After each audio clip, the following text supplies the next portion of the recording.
The following dramatic vignettes take place in the context of particular denominations. We recognize that practices and procedures differ among various denominations and faiths. We ask that you not be distracted by these differences, but remember that the issue of sexual abuse cuts across all denominations and faith groups.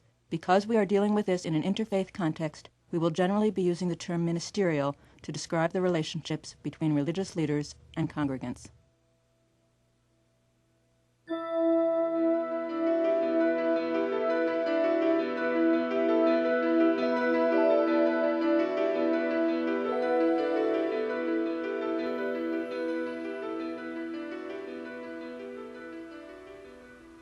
Hello, I'm Francis Wood, and I'm here with my colleague, Rabbi David Silber, to talk with you about a critical problem in our religious communities, a problem that's undermining the integrity of our ministerial relationships.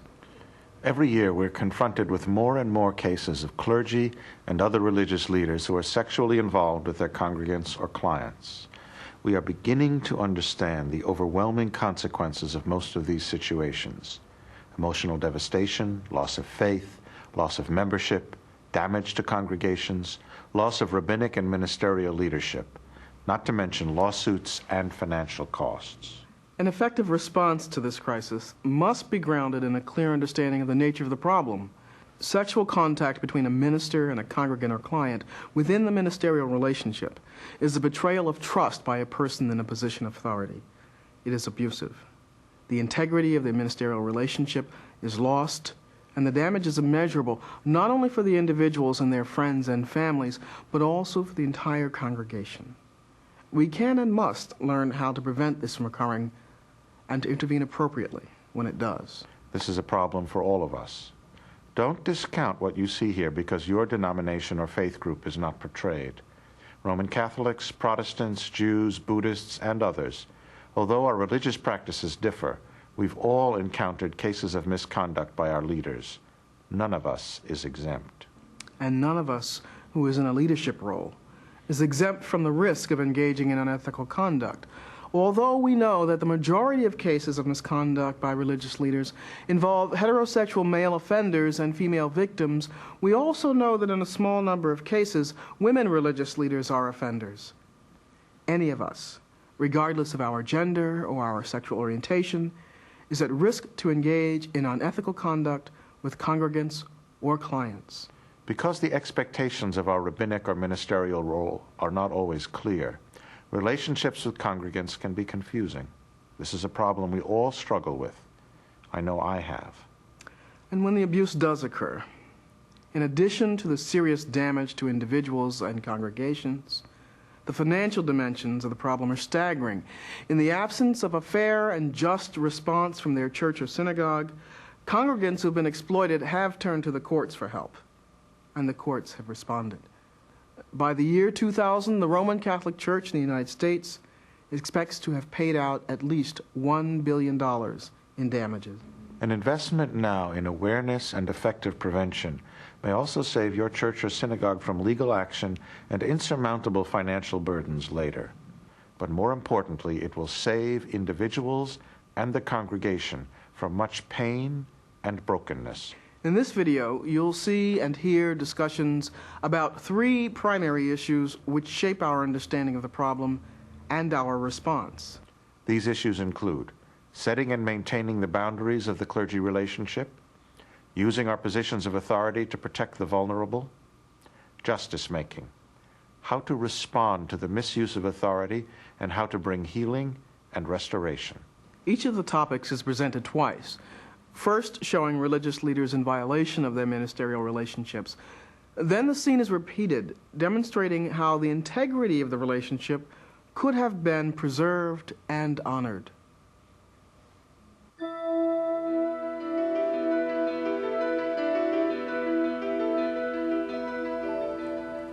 I moved to Whitfield County after my divorce. I just chose it right off the map, so I didn't know anyone here. It took me a while to meet people. In fact, I was pretty lonely until I joined the church. Now I don't go there anymore, and I guess I'm pretty lonely again.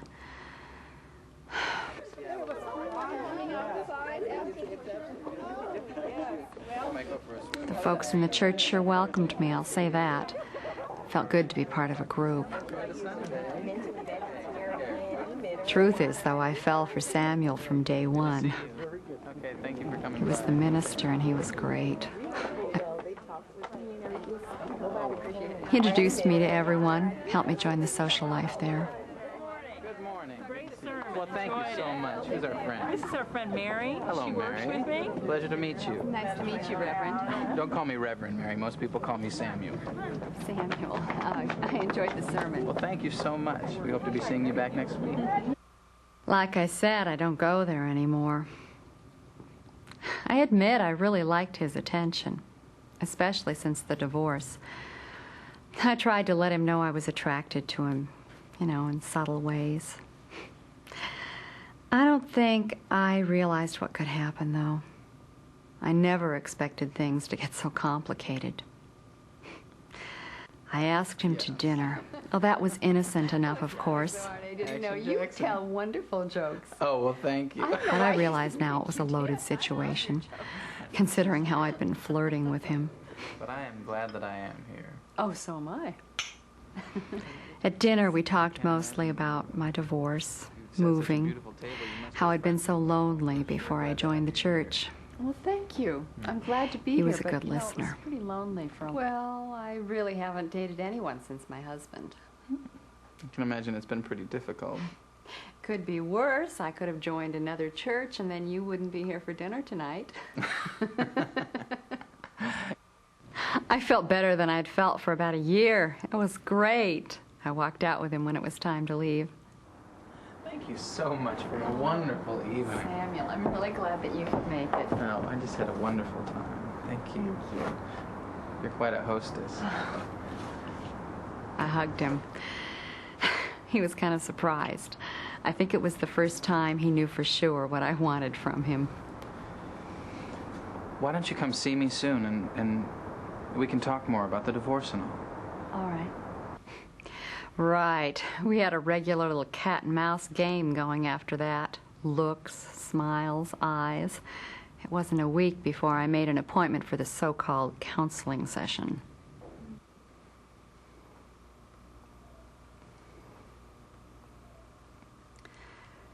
Samuel, can we talk about us? Of course. Our dinner together made me realize how I feel about you. Do you know what I mean? I think I do, Mary. I haven't felt close to anyone for a long time. I thought that maybe after last week, you felt the same way.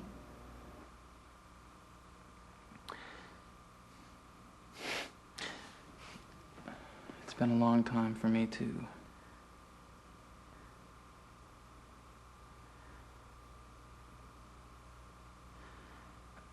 I have to drive into the city next week for a meeting.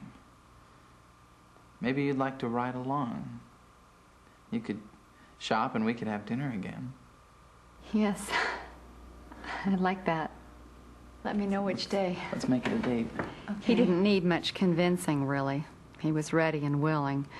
He just needed to be sure about me, that's all. It's funny. After we got sexually involved, I never was that comfortable. I don't like secrecy, you know.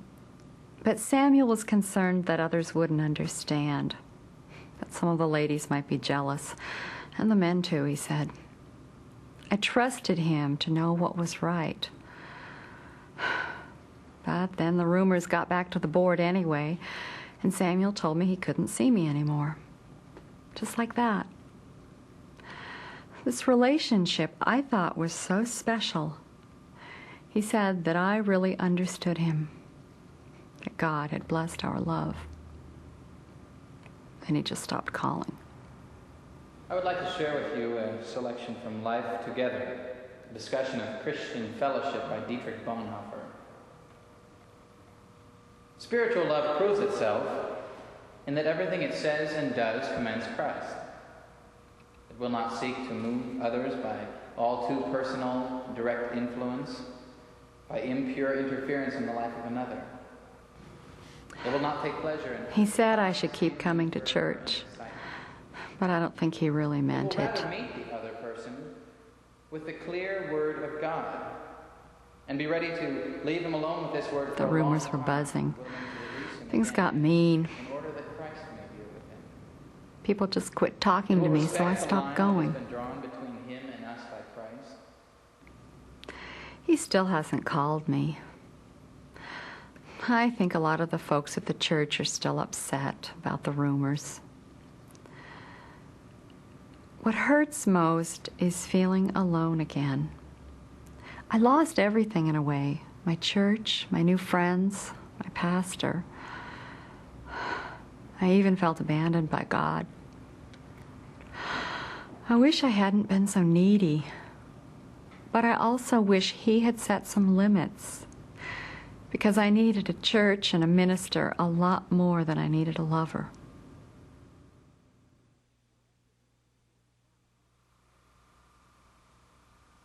Mary's story is an example of what can happen when the boundaries of a ministerial relationship are violated. It also demonstrates the gradual sexualization of a relationship, from signs of mutual attraction and innuendo to sexual involvement. What we saw happening to Mary Wallace and her pastor is illustrated on this continuum, showing the relationship between professional effectiveness and mutual intimacy. As mutual intimacy increases, our effectiveness as a minister or rabbi diminishes. The fact is, we cannot serve the best interests of our congregants if we become sexually involved with them. The responsibility in this situation is virtually always with the religious professional. No matter how persistent the congregant, it's up to us as clergy and ministers to define the boundaries of a relationship when it comes to levels of mutual intimacy for the well-being of everyone.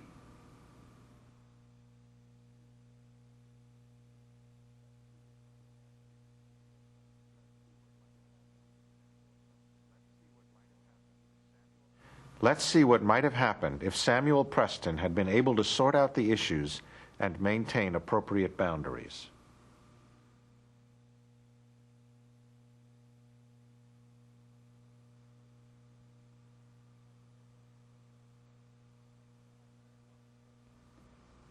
I liked Mary Wallace right from the start. I don't think I realized right away that I was also attracted to her. That recognition came about gradually. I didn't really want it to be true, I guess. I kidded myself into thinking I could single-handedly integrate her into the church. It was a great excuse to see her a lot. It's not the first time something like this has happened, that someone in the congregation was attracted to me and I was also attracted to her. But it wasn't really until we had dinner at her house that I realized where this might lead. Thank you so much for a wonderful evening. Oh, you're welcome. Thank you. Had a marvelous time. glad You you are a could wonderful come. hostess. Thank you.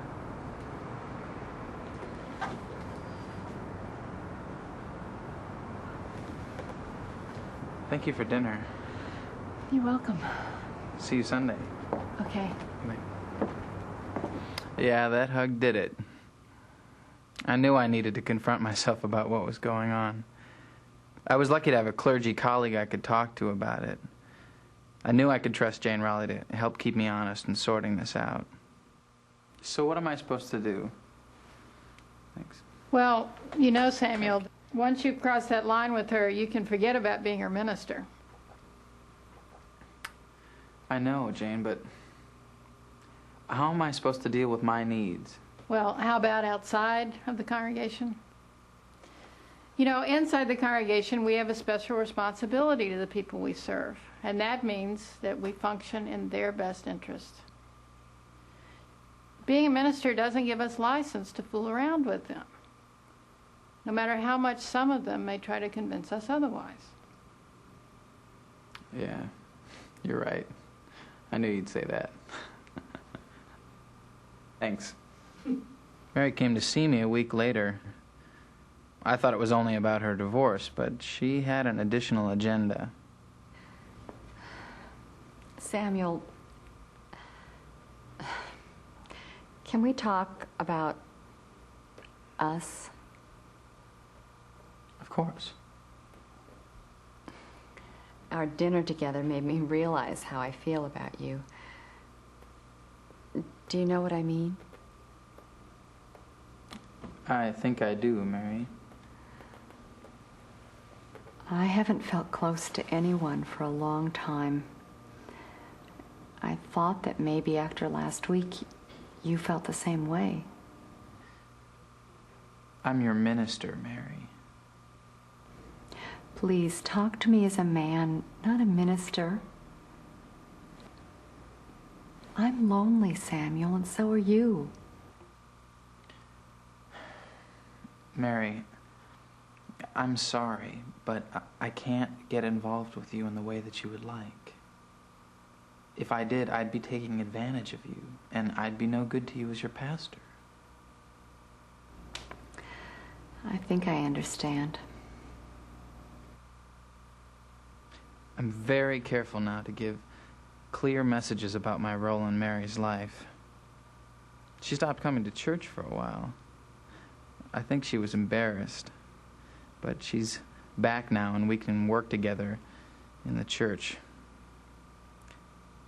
You know, I think clergy sometimes forget just how much influence we have with those in our congregations and the enormous responsibility that goes with it. I hope I never forget. The sexualization of a rabbinic or ministerial relationship, what we saw between Mary and Sam the first time around, usually has far-reaching consequences: public embarrassment, shame, guilt, loss of faith, loss of credibility, betrayal, divisiveness in the congregation. It can set into motion a sequence of events that shakes the foundations of the entire community. Maintaining boundaries allows us to serve our congregants in an atmosphere of sacred trust and faith. Crossing those boundaries by engaging in sexual contact or sexualized behavior with a member of the congregation can violate and forever destroy that trust.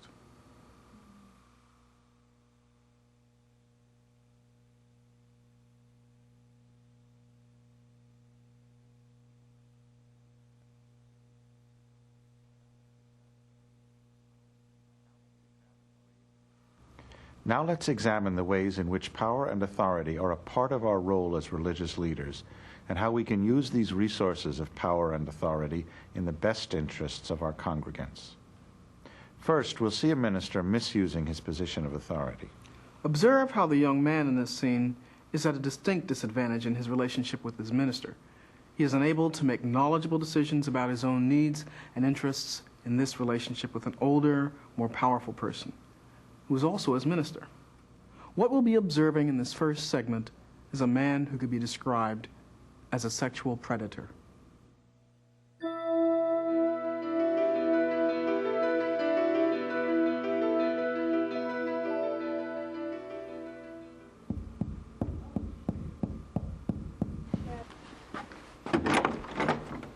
Hey, Roy. How you doing? Hi, Mr. Daniels.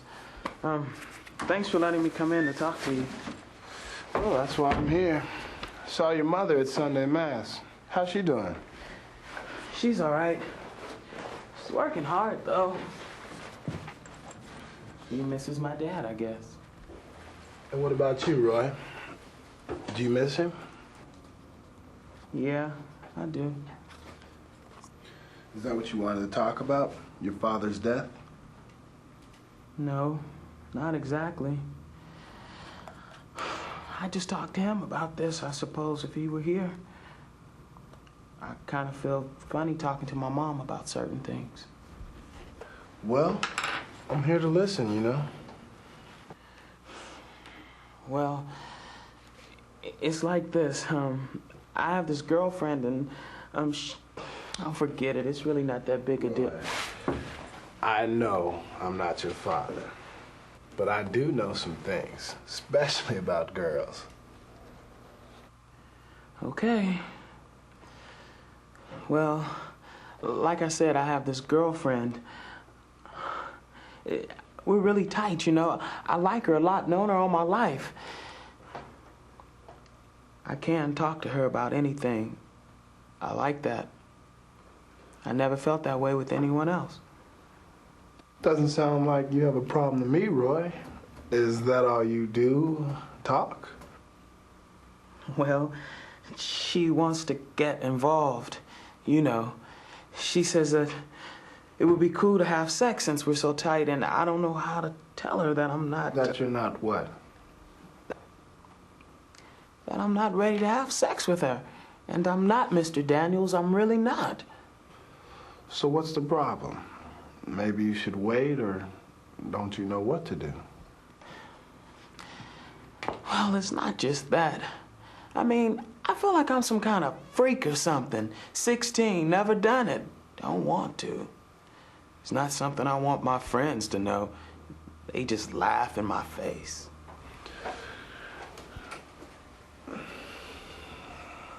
Now tell me, Roy.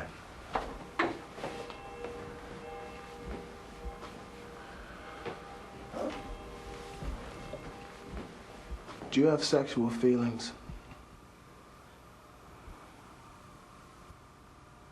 Yeah. I have feelings and I have thoughts. But I get really lonely sometimes and I don't always want to talk about it. Yeah, I totally understand, Roy. So you don't think that there's something wrong with me? You just need a little education. If your father were here, he'd say the same thing. You think so? Of course. Listen, we all have feelings like yours. I get lonely too sometimes. But that's not something I can tell just anybody.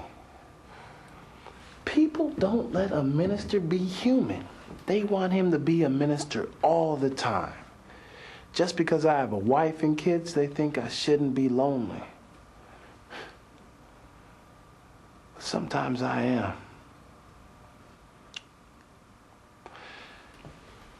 And I can tell you, Roy, because you were real honest with me.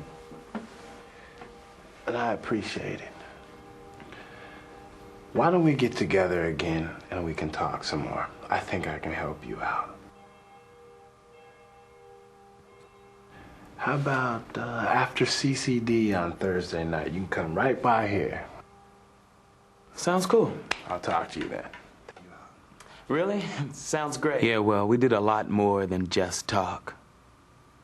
Man, I looked up to him so much. I would have done anything for him. I thought he was the only person I could really talk to after my dad died. So, Roy, you drink beer? I started going over to his office after class on Thursday nights when no one else was around. I'm really glad you could make it over. He offered me a drink right off the bat. I thought I was pretty cool talking and drinking with my minister. You know, I'm really glad you came by. It gives us a chance to kind of sit down and talk man to man. Yeah, man to man. I think you could probably handle one of these. He showed me some videos and pictures, X-rated stuff, you know, to help me learn more about sex. Yeah. Yeah, I was embarrassed, but I thought he was going out of his way to help me. Man, now I feel like such a fool sometimes when I remember all this stuff.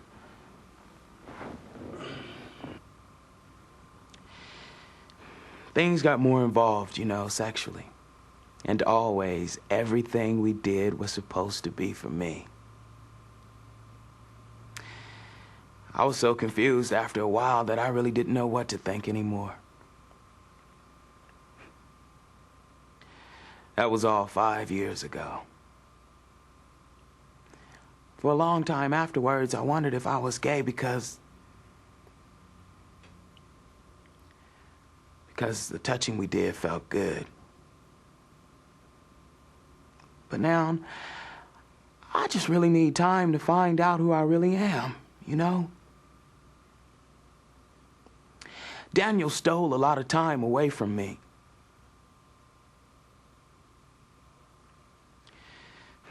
What I do know is this, though. What happened with him when I was 16 wasn't about sex, gay or straight.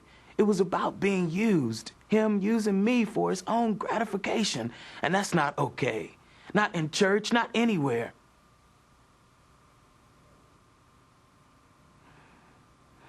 Man, I trusted him. And he took advantage of that.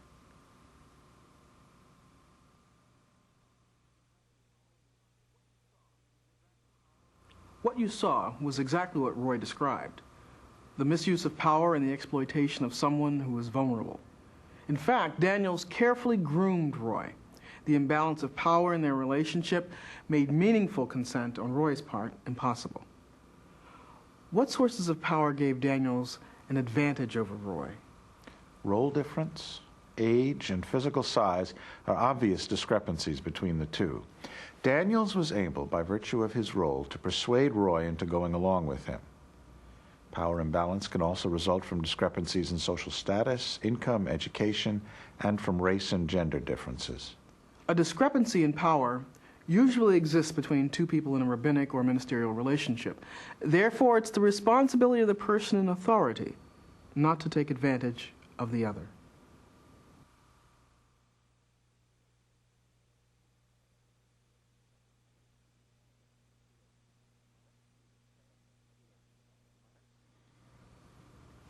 Let's see the same situation as it might have been had Daniels not been a predator and had he preserved the integrity of this relationship. Watch for how and when he defines the boundaries of their relationship in unambiguous terms. And notice how he uses the authority of his role to protect Roy in his vulnerability.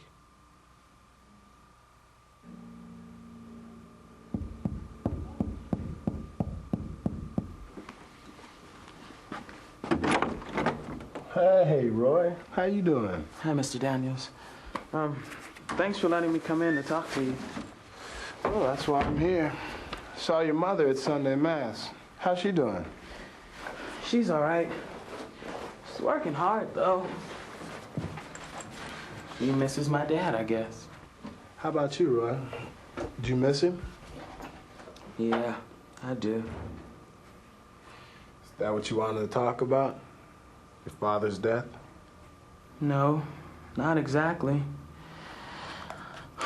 I just talked to him about this, I suppose, if he were here. Well, I'm here to listen, you know?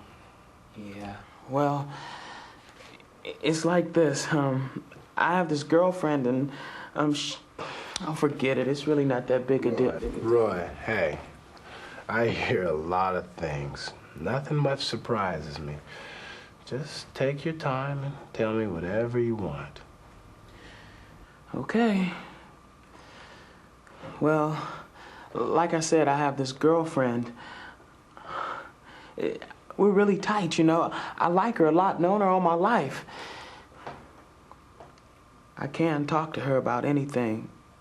I like that. I never felt that way with anyone else.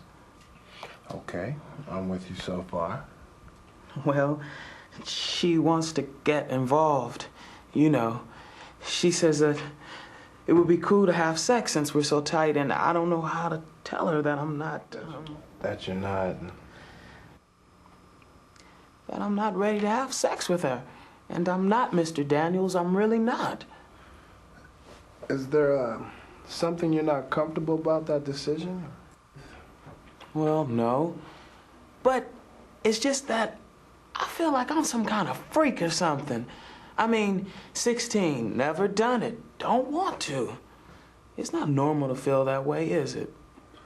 Well, I'm not sure I know what you're asking me, Roy. Are you saying you feel abnormal because you haven't had sex yet? Not exactly. I mean, a lot of teenagers haven't had sex, but they want to at least. I mean, I like my girlfriend a lot, but I don't want to do it with her. Well, how do you feel about her? I care about her. I have feelings and thoughts, but I get really lonely sometimes and I don't always want to talk about it. Then I get confused and I start wondering what's wrong with me. How come I'm not like everyone else? There's nothing wrong with you, Roy. In fact, I doubt you're all that different from your friends. It's just that they're afraid to talk about it. It's not strange or unusual to make choices that are different from other people. I guess you're right. I wasn't gonna tell you all this, but it just seemed like I can talk to you. I'm glad you trust me. And I know this is an important issue in your life. A lot of times the messages we get from the media or your friends don't make it any easier. That's for sure. Your decision is right because you respect yourself and your girlfriend. What's important now is that you give yourself time to grow. You need time to find out who you are, so you'll be better able to deal with the pressures in life now and in the future. So it's not going to get any easier? No, I'm afraid not. Listen, you're welcome to come by here anytime. And Roy, I can't be everything for you, but I can be your minister. Thanks, Mr. Daniels. No problem, Roy. You've helped me out a lot already. No problem, Roy. All right. I'll see you Sunday, okay? Yeah. All right. Tell your mother I said hi. Bye. In this last scene, we saw a minister using the power and authority of his role in Roy's best interest. In the first scene, the opposite was true. He used the power and authority of his role in his own interest and to Roy's detriment. Most people think of sexual abuse as unwanted or coercive sexual contact, or sexual contact with a minor. In this particular case, there are additional factors involved which make the behavior unethical. First, it is a violation of role. The minister or rabbi is expected to make available certain resources, talents, knowledge, and experience to people in the church or synagogue. These do not include sexual contact. Secondly, Daniels misused the power and authority of his role to initiate sexual contact with Roy. In so doing, he took advantage of Roy's vulnerabilities, which included not only his role as a congregant, but also his age and life circumstances. In fact, sexual involvement with Roy would have been an abuse of power by Daniels even outside the ministerial relationship. Remember, Roy was only 16 years old. Finally, because Roy was a teenager and a church member, because of the differences in the power between the two, Roy could not give meaningful consent to a sexual relationship with Daniels. Meaningful consent implies not only choice, but also equality. These factors describe the four elements always present in cases of sexual abuse within the ministerial relationship. In order to preserve the integrity of that relationship, we must do everything we can to avoid these four ethical violations.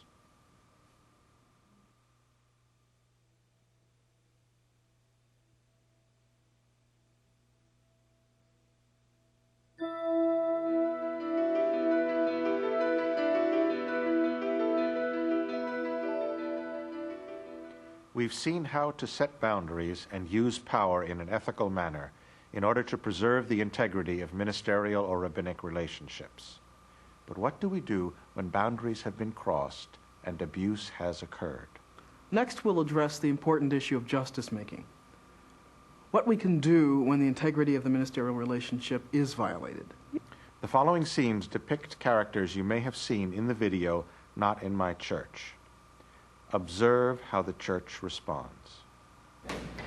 Deborah, can you tell us why you decided to come forward with this now?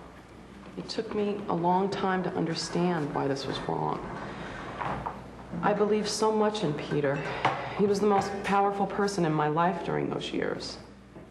If he had said, Deborah, the church desperately needs money and God wants us to rob a bank to get it, I probably would have gone along with it.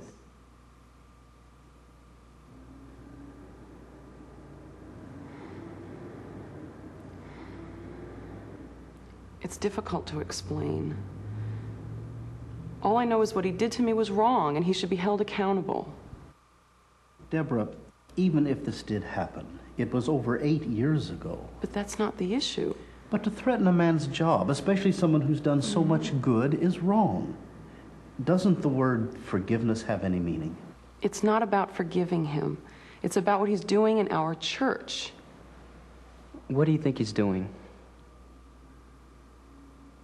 Well, for one thing, he's still using his position of authority to come onto women.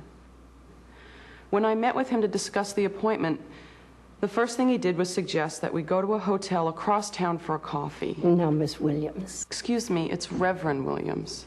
Reverend Williams, surely you don't expect us to believe that Peter Gannett propositioned you in an appointment interview. His exact words were, "Deborah, I've missed your touch. It will be good to have you close again." And then he suggested that we go for a coffee at a hotel where we'd gone in the past to be intimate. Well, perhaps you misunderstood his intentions. I was there. I know what he meant.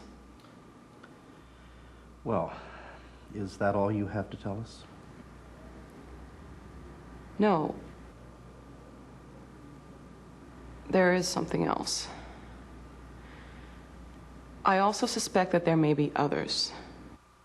Last summer, 2 of the girls at the youth camp told me privately that Reverend Gannett had teased them about having sex. And I've seen him with other women at annual conference.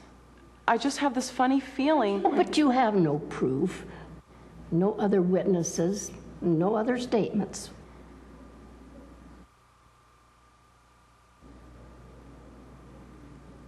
No.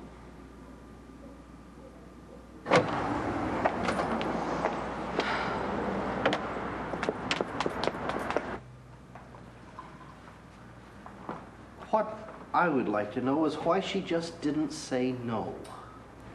Honestly, I don't know why we're wasting our time. Things like this just don't happen. Not in my church. It was so long ago. I think we should just let it lie. I agree. No, I think we need to hear from Gannett. Dwayne's right. I'm sure Peter would want to meet with us. First of all, I have to be honest and admit to you that this is not the first time an accusation of this sort has popped up. This kind of thing plagues the clergy everywhere. Women have fantasies. Even when I was still married, it happened. I'm so sorry we put you through all this. Well, I'm sorry too, but I do appreciate the way you've all handled it. Well, we appreciate the work you do. Thank you, Agnes. Excuse me. There's someone else who'd like to talk to you. Lily, what are you doing here? Deborah, this is most unusual. Deborah, I can't imagine what kind of grudge you must hold against me, or why you would want to bring this poor sick girl down here now. She's not sick anymore. Peter, what is this about? Miss Vera has something important she needs to talk to you all about. This board is not interested in my personal life outside of your ridiculous allegations. Your personal life? Peter, does this mean that you're involved with Miss Vera? Harold, we're here to deal with Deborah's problems. We don't have time to go into some other story she's fabricated. Peter's right. Well, Harold, it will take time.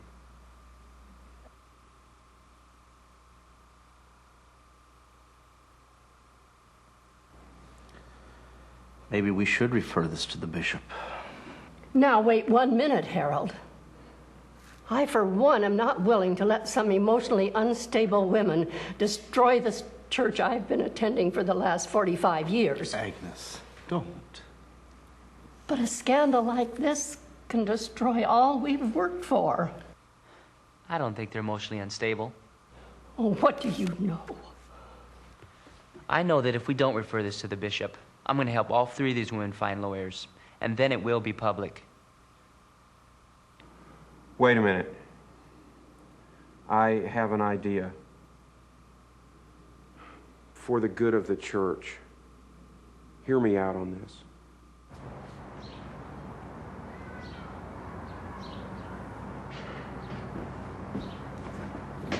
We've made a deal. A deal? Yes, Gannett's going to resign immediately. And then what? Well, then it doesn't have to go to the bishop. We just seal the records. Isn't this what you wanted? To get him out of the church? Don't you see? He's still controlling things. No one's ever going to know what he did, and he can just keep on doing it.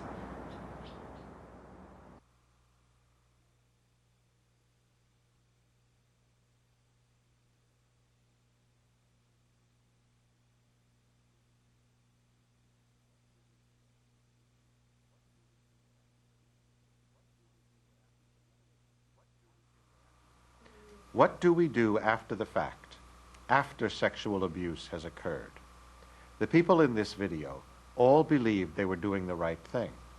They thought they solved the problem by accepting the pastor's resignation, and they gave little or no thought to the needs of the victims. Without clear policy and procedures, this has often been the church's response. The result is that the congregation remains broken and the abuse can continue in some other congregation. But how are we to promote healing and restoration? How can we mend the brokenness? Only by providing some experience of justice. There are 7 elements for justice making. Speak the truth. Give voice to the abuse. Acknowledge the violation. Hear the truth, name the abuse, and condemn it. Respond compassionately to victims. Listen to and suffer with them. Protect the vulnerable. Take steps to prevent further abuse. Call abusers to account. Confront the abuser and impose negative consequences. Make restitution. Make symbolic and material restitution for what was lost. Provide vindication for victims. Set victims free from the suffering caused by the abuse. Let's see how this community might have responded to Peter Gannett and the survivors if justice had been served.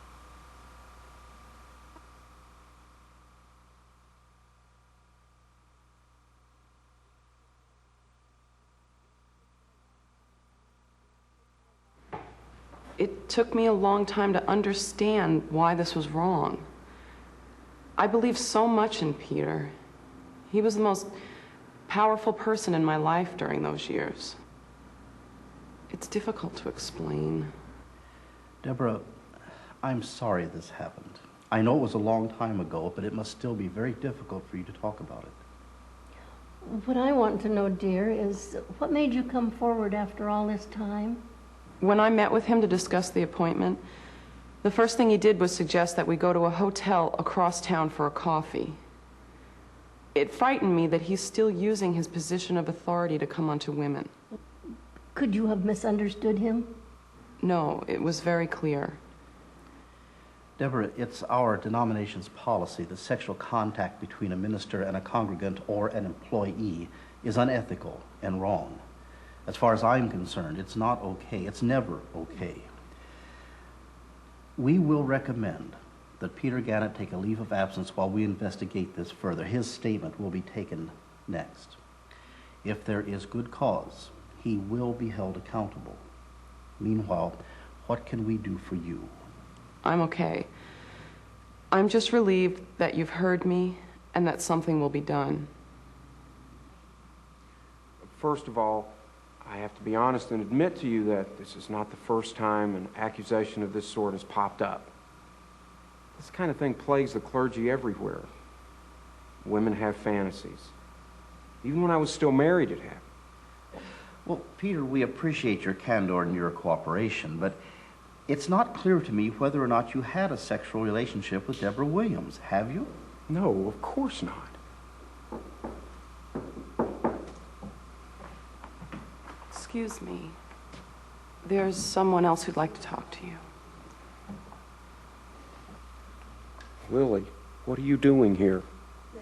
Miss DeVera has something important she needs to talk to you all Deborah, about. this board is not interested in my personal life outside of your ridiculous allegations. Your personal life? Peter, does this mean that you're involved with Miss DeVera? Harold, we're here to deal with Deborah's problems. We don't have time to go into some other story she's fabricated. We'll take time.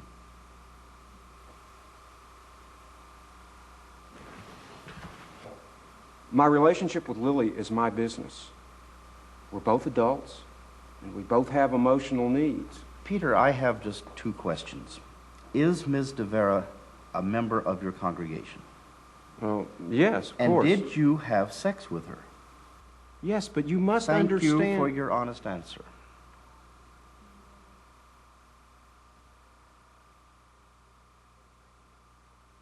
I was frightened about speaking before the church leaders. I was afraid no one would believe me, and that they'd all think it was my fault. But Reverend Williams supported me. She helped me to be strong. Lily, telling us this has taken a lot of courage. What Reverend Gannett did was wrong, and we're all so very sorry. What will happen now? The procedure is very clear. We'll refer the case to the bishop for action. Our recommendations will include that Reverend Gannett be removed from the ministry and that he make a formal apology and restitution to you, as well as to Reverend Williams. If he will not make restitution, we will. Now, I am aware that as a result of all this, you have been in counseling. We share in the financial responsibility of that care. Is there anything else we can do for you? Well, we hope you will come back to church, Lily. I was so grateful, but I was too shy to ask for more. Later, I told Reverend Williams what I really needed, to have Peter's picture taken down from the fellowship hall. It meant he wasn't watching me anymore. She told the bishop, and he asked the church council, and they did it. After that, I wasn't afraid to go back to my church. Lily, I know this is a difficult question, but do you think you could ever forgive Peter?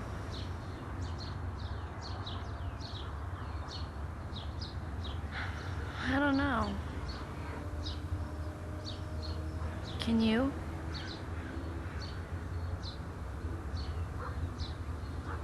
I don't know either. It's hard. Yeah, it is.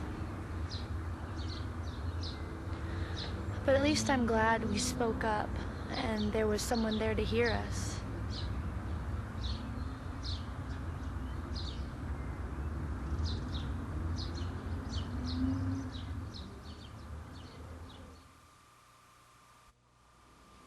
The harmful consequences of a minister or rabbi who abuses a position of trust are not easily put aside. Without justice-making, healing from this wrong is almost impossible to achieve. Our role as religious leaders is to make certain that justice is made.